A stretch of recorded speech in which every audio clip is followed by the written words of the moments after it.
So we're still here at the LA Punk Film Festival in Los Angeles, and we've got William from the movie about the Slits. What is the name of the movie called? Here to Be Heard, the story of the Slits. And we're doing a QA session over here with the audience, and I guess I can start off with one of the questions. Did you actually talk with the Slits, or how did you get involved with making a film about the Slits? Yeah, I mean, I was initially asked by the bass player, Tess, that you saw in the movie. I was sort of brought to her through a mutual friend. They've been wanting to have something done on the band for a really long time. They had a book come out that helped quite a bit, but they were really interested in it. And I think you see in the movie, Ari especially was very interested in having the story of the band sort of come out. Like, they kind of felt like it hadn't done that all the way. And so I had just finished my first film, which was a film called Kill All Redneck Pricks, which was set in the Pacific Northwest, where I'm from. Thank you. Yeah, it's always when I worked for MTV a long time ago, and I remember my boss called me in the office, and he was like, he knew I was working on a movie, and he's like, "What's that movie you said you're working on?" And I was just like, "Kill All Redneck Pricks." He's like, "Oh, you're half done already." It's just like one of the best pieces of industry advice I probably ever got. But yeah, so I was touring. I self-released that film, self-made that film, and we showed it about 70 times in 10 countries because I'd been in a touring band for 15 years. So to me, it was just like, you make a movie, take it on tour, and that's what we did. And so getting off that tour, my mutual friend that I used to tour with, Jennifer, who you see in the movie, who was road manager for them in 2005, asked me if I would come meet Tess, and talk about making the movie. And Tess saw Kill All Redneck Pricks and really liked it and asked me if I'd do it.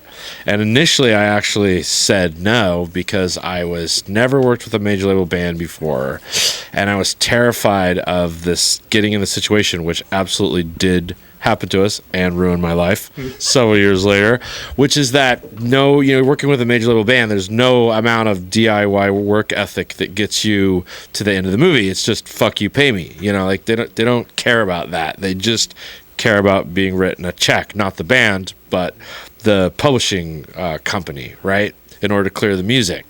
So lo and behold, I just decided, forget it. This is too amazing of, an opportunity and a story that needs to be told. So I'm just like, you just have to face your fears and go for it. So we started making the movie, and then, you get to that point where, okay, now it's not just work ethic anymore. Now it's writing a check for $30,000. That's a completely different issue than staying up nights and weekends or whatever. And we didn't have the money. And so all of our greatest fears did absolutely come true, and we went dark for a year and a half, which was totally brutal and demoralizing. And eventually we found the company that helped us release the film. It was two different companies, Headgear and Movie House, both film companies in London, and I still work with them now. Absolutely great companies, heart's really in the right place, and they just wrote us a check, and they just rescued this film, and it could have just really easily not have happened. But it did. We cleared our music and we showed it. Oh man, I've lost track, somewhere around 150 times worldwide. We had national releases in Germany, Japan, the UK, the US, Hulu, Prime. So it's been great. So now the people that don't know who the Slits are, they now know about the Slits, and they can discover about the Slits. Hopefully that's the idea, yeah. So does anyone have any questions that they want to ask William over here? Come over here. Just curious how long actual production took. It looks like you took a lot of source footage and things like that. How long were you engaged with interviews and following remaining members of the band and things like that? I'd say it was probably about 2.5 years. I think that like when we sort of hit the wall or whatever with the financial wall with the music and stuff, we were set to be like done. Like we were like rolling in, and it was just, instead of rolling in, we just exploded and then coasted in a flame But yeah, it was probably about 2.5 years. But then having all of that nightmare occur and then getting back on board, I think it ended up being like just under 5 years. So it took forever. Whereas the last film that I made, that I just made one on Don Letts, who you see in the movie. We finished that movie in between when we started this tour and now. That was an 11-month turnaround. Like, having the financial stuff straightened out is an entirely different. Never had that scenario before, where it's just like these are the resources and here's the work you got to do, and you just do it. And it was like, oh, this is so much easier. Anyone else? Can't see with the light over here. When was the moment that you actually like fell in love with these women? Oh, When was the moment when you actually fell in love with these women? I think, man, Tess, just immediately and all along. I mean, she, I don't think like I've been doing documentaries since 2008. I don't think you always fall in love with your subjects, and I don't think that's a requirement. I think that when I take on a film, I don't do it because I love the people. I do it because I love the message. And it's so much work, and it's so difficult to do these things. I think that it's about whether or not it's worth the work. And there was never any question that, what these people stood for was worth that work, that it was always going to be worth that work. But in terms of just like really getting attached to a person, Tess is just like unbelievable. I mean, what you see is what you get, which is absolutely not true with all humans. I can honestly tell you with zero reservation that the woman you saw in this movie is the woman that she is, 1000%. And that's one of the really great things of working with her, is that watching her on the screen is zero different than sitting next to her in that room. And I'm really happy about that in terms of making a film with her featured so prominently, sort of as a central storyteller. Is that she's just like, I was like, we were working on it, I was just like, oh, maybe she'll be like everybody's like punk rock grandmother that you don't, British punk rock grandmother that you don't have, by the end, because I certainly didn't, and I feel like I did. By the end of it, because she's just a really loving, caring person. I mean, her and I slogged through England together. I mean, after we made this movie, which was me sleeping on that floor in that room a lot, and going on the tube. She got all the interviews. Just pick up the phone. I think that's really the only way to really get these kind of interviews, is to have somebody. Same thing with the Dawn film. They just pick up the phone and they go, "Will you please do this?" And then after that, when we finished the movie, we just literally just got on a bus and the tube, and me and her traveled around England and did, these Q&As together. She's an old road dog. I love Tess. I love traveling with her. It's fun to travel with somebody who's toured a lot because there's no tourism. And that's my favorite part. Like it's like the no fun version, which I love, which is just like straight to the show, straight to the back, straight to the, it's just all business. Great. We'll go over here in the corner. I wondered, there was a brief moment where Adrian Sherwood was shown, and I thought maybe there might be mention at that point of the New Age Steppers thing on U Sound, which I think is some of Ari's most powerful work, really, those couple albums. But were you tempted to just spend a couple minutes there, or was it just like how to stay the slits and kind of? Absolutely. Well, that's a huge thing. I definitely dealt with it this movie. There's always somebody in the movie that is like a black hole, right? That like could just take the whole film and just really derail it like immediately. Ari obviously is that person in this movie where you're just like, I almost like am fearful of those persons sometimes in the edit, because you're just like, you could you could easily just get totally taken off course and end up with a movie that's just, in fact, when we first started, we were like, oh, we should make a movie about Ari because her life is so insane, and there's tons of stuff that's not, the whole middle part I just skipped because I felt like you had to be sort of equally weighted and fair whenever I do something about a band. I think it's really important to try to be as equally weighted as you can because, I don't think it's fair to say you're a less important member and you're a more important member. And that happens a lot to band members, I think, and it bums them out. So we did that on purpose. But yeah, it's very tempting to get sidetracked by Ari because that whole 15 years in the middle where she just blows over and she's just like, oh yeah, I didn't talk to her for 15 years. It's a crazy 15 years, let me tell you. There's like murders and mysteries, and it's its own movie. I mean, if anybody's interested, it's Anyone else?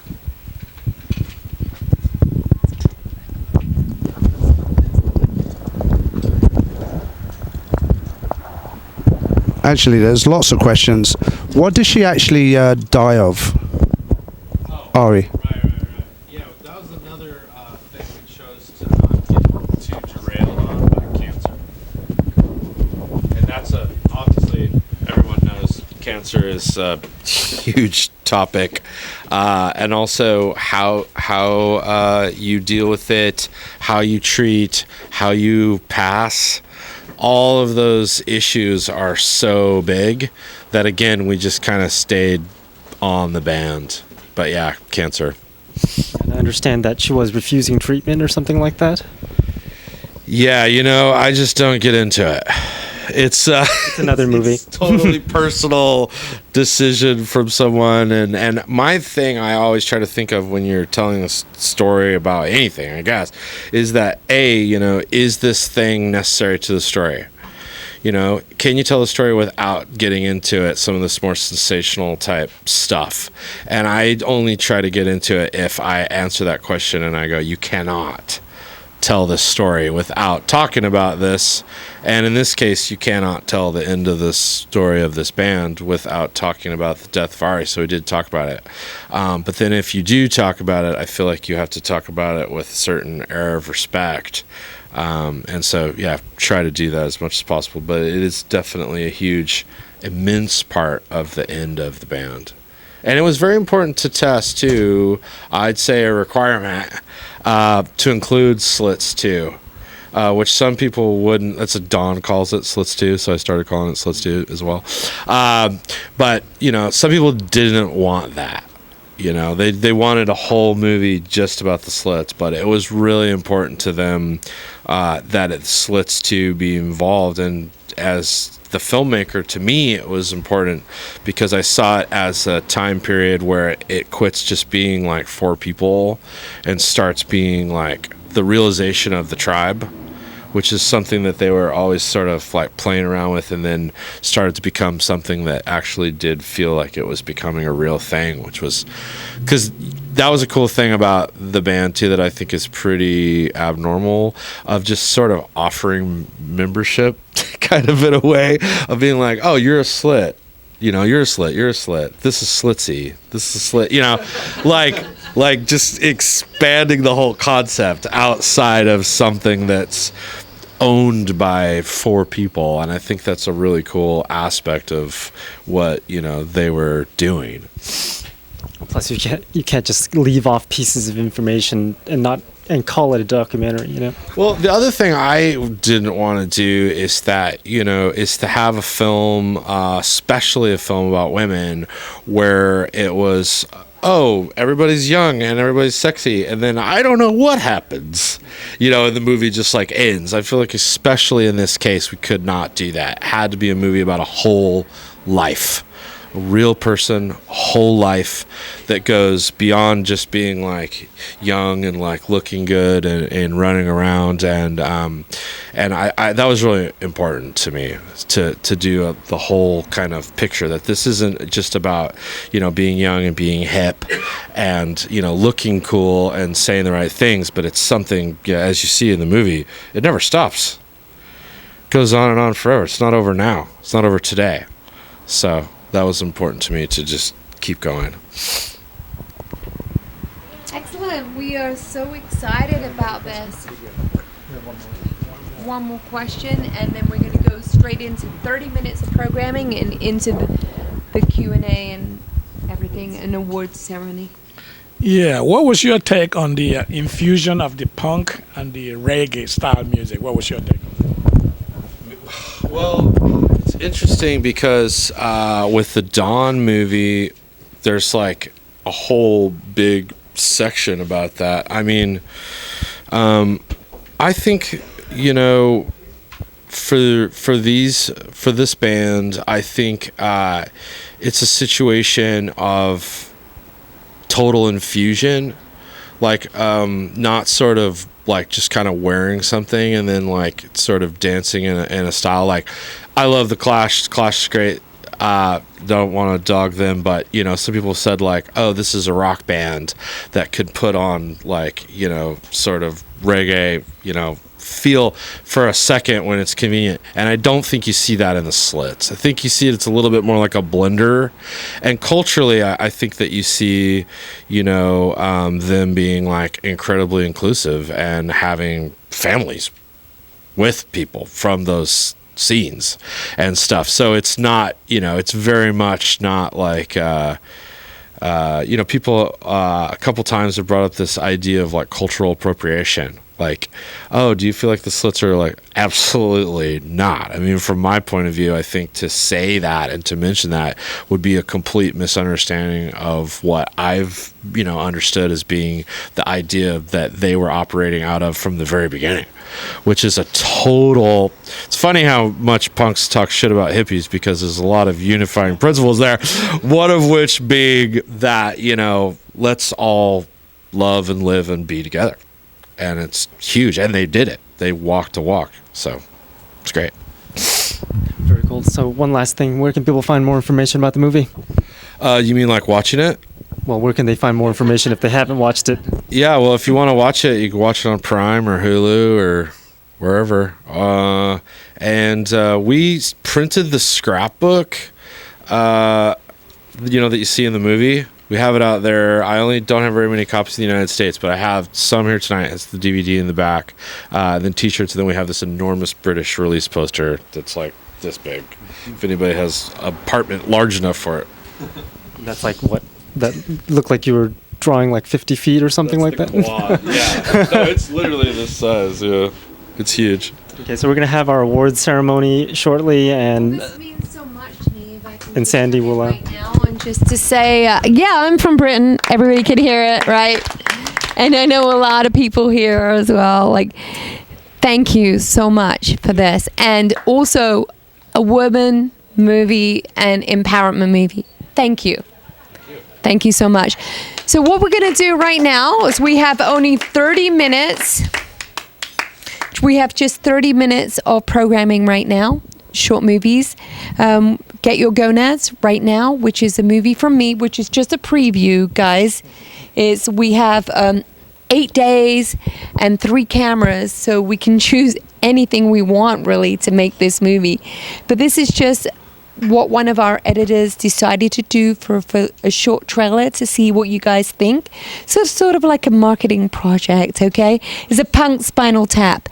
And then after this, we are showing Optimistic Yes. And then after this, which is with Angelo Moore from Fishbone, Optimistic Yes, I love that. Such a positive message. And then after that, we have the award show in this room over here. Okay, so we're ready to go right now.